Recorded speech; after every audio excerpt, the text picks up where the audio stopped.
நீங்க கேட்குற கேள்வியே தான் கேட்டுக்கிட்டு இருக்கீங்க. விஜய் வந்து எங்க வீட்டு பையன். இப்ப நேத்துல நான் சொல்றது, சாலி கிராமத்தில் நம்ம பக்கத்து வீடு அவங்க வீடு தான்.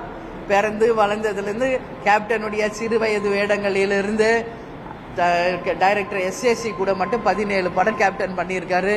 அதனால இன்னைக்கு வேணா விஜய் அரசியலுக்கு வரலாம். எங்களை பொறுத்த வரைக்கும் நடிகராக இருக்கிறதுக்கு முன்னாடி சின்ன வயசுல இருந்து அவர் எங்க வீட்டு பையன். சரிங்களா? இன்னைக்கு வேணா அவர் அரசியல் கட்சி ஆரம்பிச்சிருக்கலாம். அதனால தான் இதை நான் தெளிவாக சொல்றேன். நாங்கள் 20 வருஷம் ஆயிட்டோம். அதனால இந்த கேள்வியை வந்து இப்பொழுது கட்சி ஆரம்பிச்சிருக்க விஜய் கிட்ட தான் நீங்க கேட்கணும்ன்றத நான் சொல்றேன். அது மறுபடியும் அதே கேள்வி தான் கேட்குறீங்க. விஜய் எங்க வீட்டு பையன், அரசியல் நிலைப்பாடு என்ன அப்படிங்கறது விஜய் கிட்ட நீங்க கேள்வி. விஜய் மீது வேல்முருகன் ஒரு கருத்து வச்சிருந்தாரு, ஒரு விமர்சனம் வச்சிருந்தாரு. அந்த கல்வி விருது கொடுக்கிறது கேப்டன் அவர்களும் பல்வேறு கொடைகளை நல்ல ஏழை எளியவர்களுக்கு செஞ்சிருக்காங்க.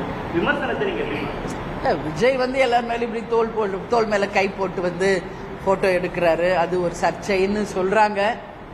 பட் அரண்டவன் கண்ணுக்கு இருண்டதெல்லாம் பேய் அப்படின்ற மாதிரி நம்ம செய்யற எல்லா சின்ன சின்ன விஷயமும் நம்ம நெகட்டிவா பார்த்தா அப்படிதான் தெரியும்.